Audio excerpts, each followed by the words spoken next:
Have you ever heard of a maid who entered a mansion with only a nylon bag, but later owned everything in it, including the man who once gave her others? Don't be too quick to judge, because what you're about to hear will make you question every quiet girl you see washing plates in the backyard. And if you're just joining us, hit that subscribe button and give this video a thumbs up and turn on the notification bell so you never miss a story like this one. Betty was only 19 when she first stepped into the massive white mansion in Lekki Phase 1. Her slippers were crying. Her small bag had just two wrappers, a worn-out Bible and a bottle of rum. She had been sent from her village in Delta State to work as a maid for a rich Lagos family. She didn't know anyone in Lagos. In fact, she has never been inside an airplane, seen an elevator or tasted pizza, but life had bigger plans for her. The house belonged to Mr. Dave, a young handsome businessman who had inherited his father's oil and gas company. Dave was rich, powerful and engaged to the beautiful Anita, Lagos' most admired fashion queen.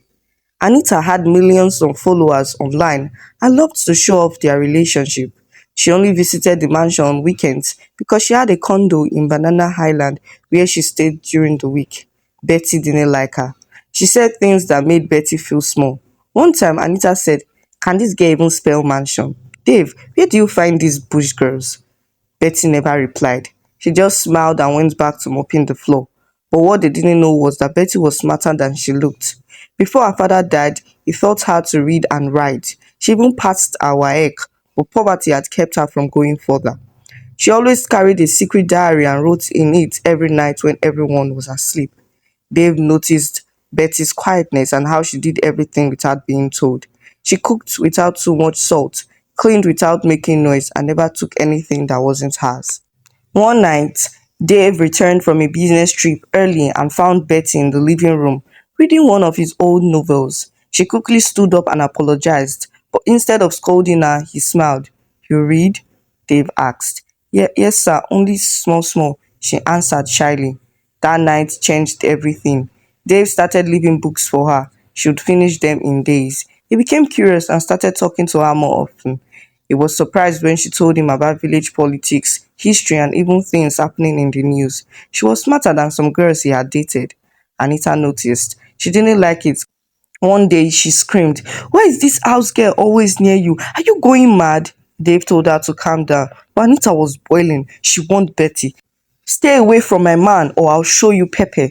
Betty didn't say a word, but in her heart, something had changed. She had started to feel something for Dave, something more than respect. Months passed. One rainy night, everything changed. Anita was supposed to come over, but she called and cancelled. Dave was stressed, cold, and frustrated. Betty brought him hot tea and a blanket. As she handed it over, her hand touched his. They both paused. Their eyes met. For the first time, Dave saw her, not as a maid, but as a woman. "I'm sorry," she said, and tried to leave, but Dave held her wrist. "Don't go," he said. That night, lines were crossed, secrets were created, and hearts became tangled. The next morning, Betty regretted everything. She avoided him, but Dave wouldn't let go. He started looking at Anita differently, and she noticed. She began spying on him.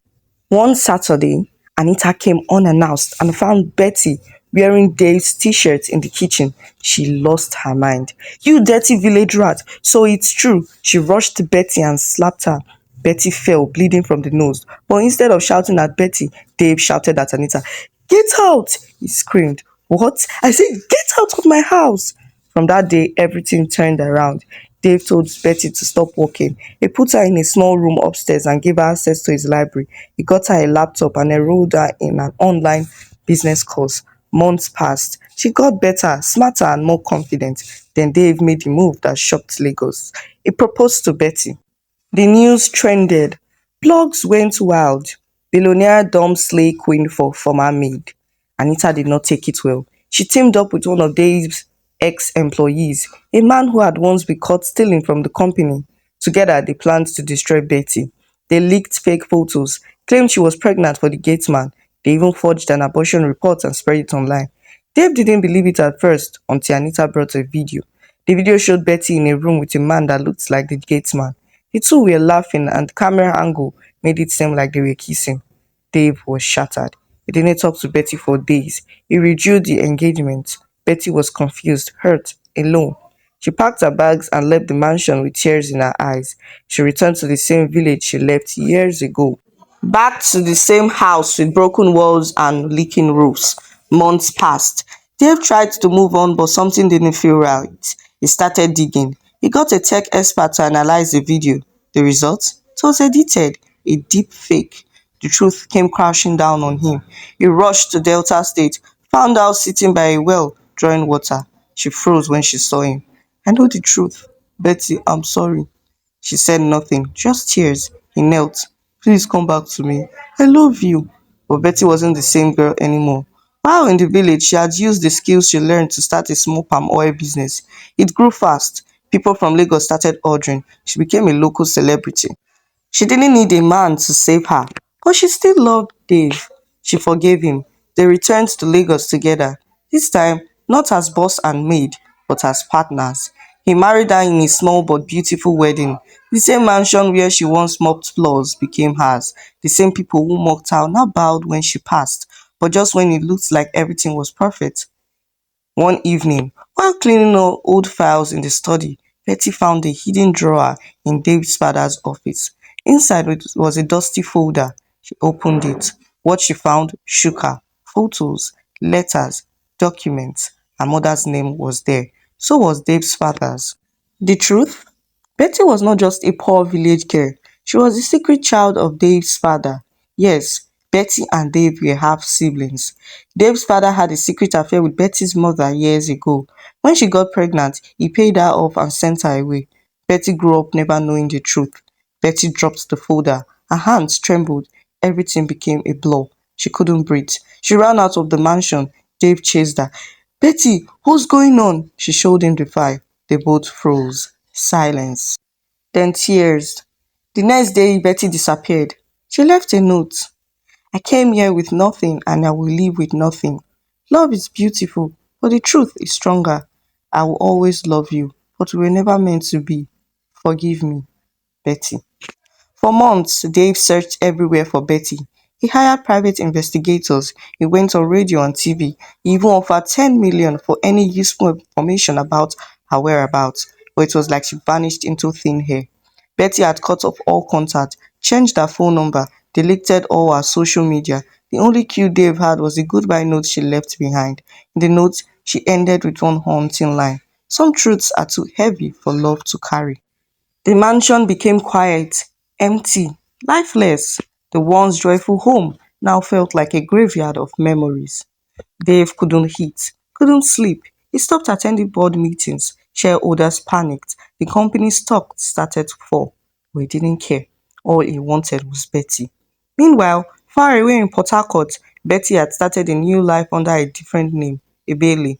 She had changed her hairstyle, her accent, and even started dressing like a businesswoman. She opened a boutique and a natural skincare brand called Village Glow. She told no one her past. But the past has a funny way of catching up. One day, while doing a product launch, she saw a familiar face in the crowd. Anita. Yes, Anita. But something had changed. Anita didn't look glamorous anymore. Her makeup was smudged, her wig rough, and her clothes worn out. Life had dealt her a heavy blow. After Dave left her and the scandal broke out, brands stopped sponsoring her. The Slay Queen lifestyle crumbled. But Anita had come to Port Harcourt for revenge. She confronted Betty after the event. So you think you can hide? You destroyed my life. I lost everything because of you. Betty stayed calm. No, Anita. You destroyed your own life with envy and lies. But Anita had one final card to play. She pulled out a fly. Inside was another DNA test, one Betty never knew existed. She smirked. You think Dave is your brother? You have been running for nothing. Betty's heart skipped. What do you mean? That file you found? It was planted by me and that disgraced employee just to break you two up. The papers looked through it, but we faked them. The photo of your mother and his father, photoshopped. The names, we copied them from a different case file. Betty went cold. Why? Because I knew Dave loved you and I couldn't stand it. I wanted to ruin you. But look at me now and look at you. You still won. Betty took the DNA paper and rushed to a lab. She needed confirmation. 3 days later, the result came. Betty and Dave were not related at all. The lie had stolen her happiness, broken her heart, made her give up the man she truly loved. For months, she had lived in guilt and silence, thinking she committed an abomination. Meanwhile, it was all a wicked trick. Tears ran down her face. She didn't wait. She booked a flight to Lagos. It was raining heavily when she arrived at the mansion.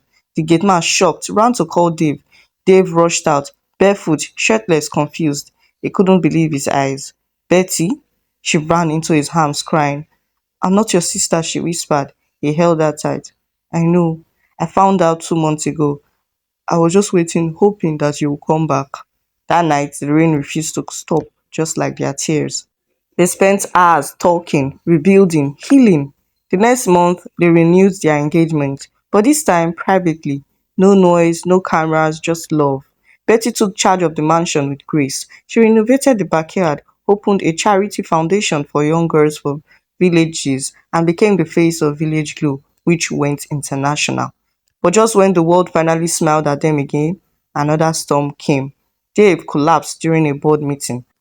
At first, they thought it was stress, but the test showed something worse: brain tumor, stage 3. Betty didn't leave his side. She bathed him, fed him, prayed every night beside his hospital bed. His hair fell off. His body became weak, but she held on, believing. He had one request: marry me before I forget your name. She did. In the hospital chapel, wearing a simple white gown, she became Mrs. Betty Dave. The nurses clapped. Even the cleaner cried. It was the most beautiful wedding nobody saw coming. But a week later, Dave stopped breathing. Betty screamed. Doctors rushed in. They tried everything. It was gone. Just like that. At just 34, Dave left everything behind. And Betty? She was now a widow, but something didn't feel right. A month later, Betty got an anonymous letter. Dave didn't die naturally. Look closer, ask questions, trust no one. At first, she thought it was a sick prank, but when she checked the hospital records, some things didn't add up. The nurse on duty the night he died, she didn't exist in any staff records. The medication logs that night, overdose. Bessie pushed harder, and then it hit her. Dave had recently changed his will, leaving everything to her. Someone didn't want that. She connected the dots. The hospital chief pharmacist was Anita's cousin. Betty was shaking. Anita had nothing to lose and everything to gain by ruining her.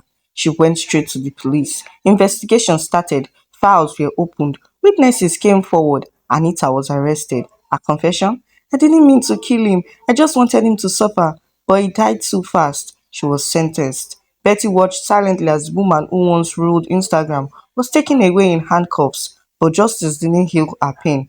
Betty sold the mansion, closed the company. She went silent. Years passed. Then one day, a young lady walked into an orphanage in Asaba. She looked just like Betty, but with grey streaks in her hair. She told the children stories, fed them, paid their fees. One curious boy asked, Auntie, why are you always sad? She smiled softly. Because I loved someone so much that even heaven was jealous. The boy didn't understand, but Betty did. She had loved, she had lost, she had risen. From a housemaid who mopped floors to a woman who ruled hearts. And even though the mansion was gone, her story would live forever. The story of Betty. The girl who walked into a mansion with nothing, but left a legacy that money could never buy. The end. Moral lesson. True worth is not determined by where you come from, but by who you choose to become. Betty started life as a poor housemaid, but her humility, quiet strength, and hunger to grow turned her into a powerful woman. Her journey teaches us that no matter your background, if you carry integrity, wisdom, and love, you can rise above anything, even lies, heartbreak, and loss. Kindly leave a comment, like, share, and don't forget to subscribe. Thanks for watching.